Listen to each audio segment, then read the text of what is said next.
Pranašystės įspėjimas, vasario 21 diena, 24 metai. Dievo teismas ateina išvalyti Kristų, išvalyti bažnyčios pasaulyje. Taigi palaiminti žmonės. Viešpats Jehova, viešpats Jehova Elohim, Jehova Elolam, kareivijų viešpats, kovotojas, Jehova Sabaoth, jis prakalbo su manim šią naktį. Labai didinga, įspūdinga, bez perstojo buvęs pokalbis. Tame pokalbėje viešpats prakalbo apie teismą. Jis prakalbo apie teismą, jis balsu. Girdėjau jo balsą. Kaip žinote, mes turime čia mokinystę ir aptarimą. Tai yra aptarimas apie dabartinius žemės reikalus. Aš 2 naktis iš eilės daviau aptarimus dvasininkijai, kurie yra čia, apie dabartinę būklę, apie karą Gazoje, apie karą, kurį matote Ukrainoje, ir apie visus bažnyčios reikalus globaliai, apie bažnyčios reikalus pasaulyje. Kokia yra prasmė visų šių įvykių, apie dabartinę žemės būklę, apie tautas ir bažnyčią. Ir sako, mes vėlai baigėme apie 3 ryto ar panašiai. Tuomet viešpats visagalis prakalbo su manimi. Kai sugrįžau, viešpats prakalbo su manim. Ir viešpats prakalbo piktyje. Per visą naktį savo rūstybėje ir piktyje.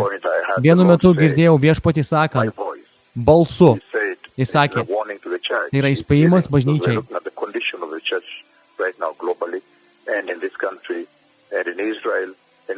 Kai mes žiūrime į būklę bažnyčių Izraelyje, šitoje šalyje ir visose tautose. Viešpats prakalbo balsu sakydamas, priešui nepatinka šviesa. Taigi, priešas visą laiką turės savo pirmenybės. Taigi, būkite atsargūs savo gyvenimuose. Kaip gyvenate savo gyvenimus? Kai mes laukiame Kristaus ateimo. Taip pat būkite labai atsargūs savo pasirinkimuose gyvenime. Jisai sako, priešui niekada nepatinka šviesa. Jis nemylės šviesos ir jis turi savo pirmenybės.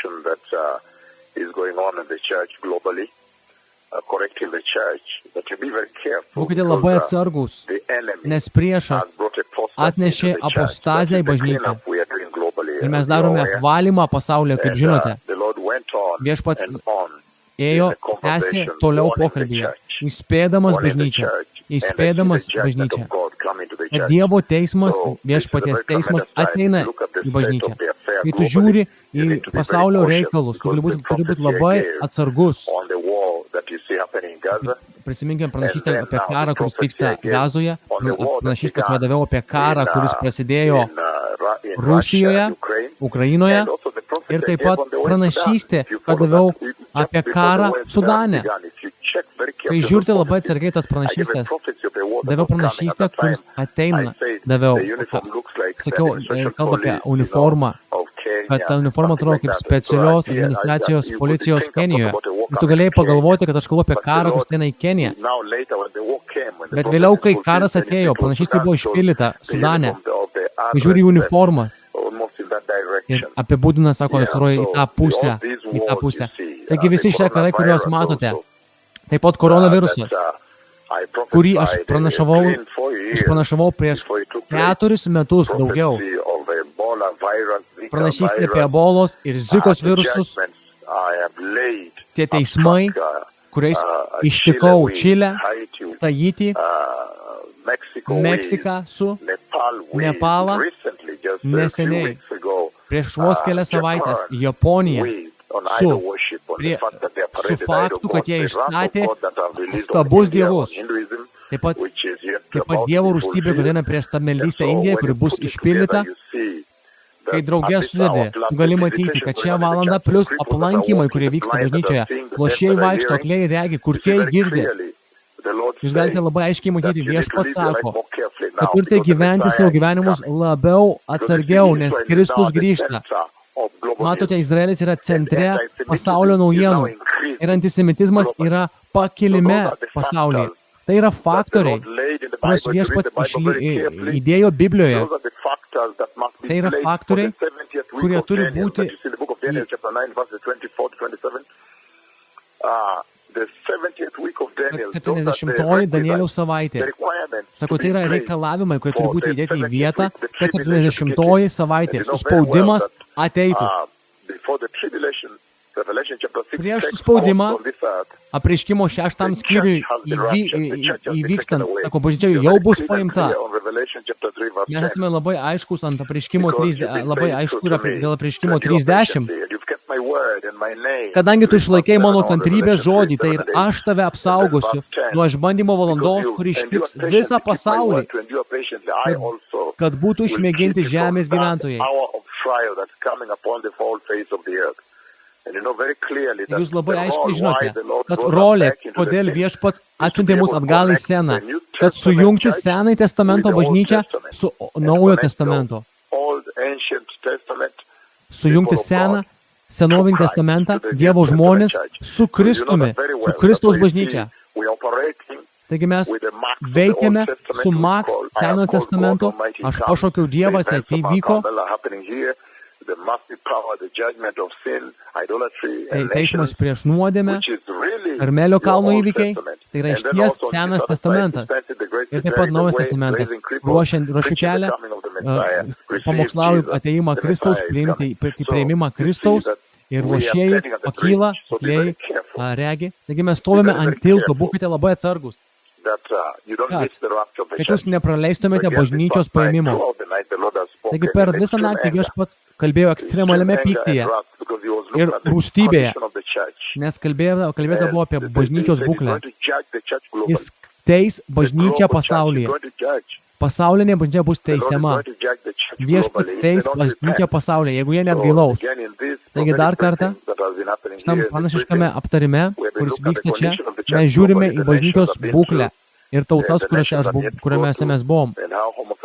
Ir kaip homoseksualizmas yra priimtas bažnyčiose, apostazija yra bažnyčioje, netikri pranašai, netikri apaštalai, nesurinkinėja pinigus ir daro dalykus bažnyčioje. Tame kontekste Viešpats kalba savo rūstybėje. Jisai teis pasaulio bažnyčią. Bažnyčią, Kristaus bažnyčią. Jisai teis. Tai taip pat sako mums, kad teismas prasidės nuo namų. Biblija sako, kad Viešpaties teismas prasidės nuo namų. Taigi tame paradigmoje matote, kad teismas ir prabudimas ateina tuo pačiu metu drauge. Teismas ir prabudimas. Taigi turime būti labai atsargus ir pasiruošti ateimui Kristus.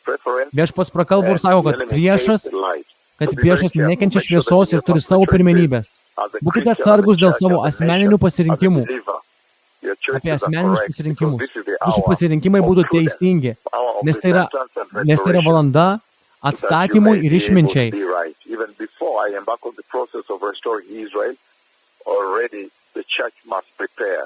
Bažnyčia privalo pasiruošti.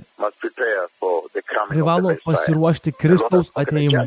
Viešpats prakalbo apie teismą ateinantį į pasaulio bažnyčias, jeigu bažnyčios neatgailaus. Taigi,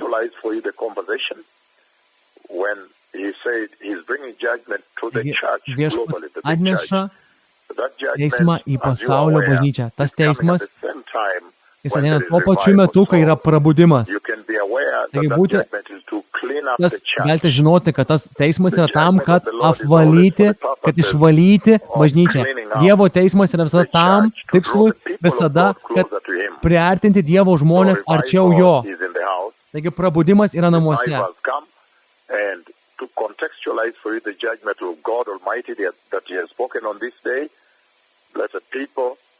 Tas teismas, kad apvalyti namus ir pradėti ruošti bažnyčią šlovingam Kristaus ateimui, globaliai. Štai kodėl Viešpats atneš teismą, jeigu bažnyčia neatgailaus. Atsiminkite, kad teisingas įspėjimas, teisinga pranašystė visą ateina su teisingu patarimu. Ir patarimas yra, kad bažnyčia gali atgailauti. Dievas yra teisus. Tai labai galingas metas bažnyčioje, tai yra laikas atstatymui, kad bažnyčia turi būti pilnai atstatyta.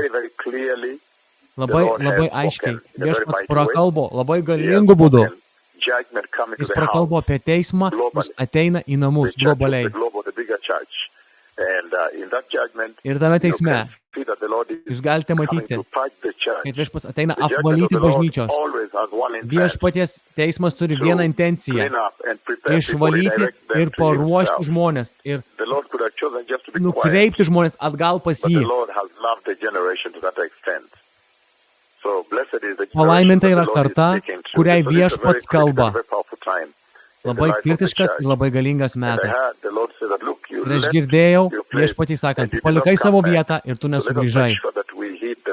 Taigi būkime užtikrinti, kad klausome ir paklūstame viešpačiui. Kristus grįžta.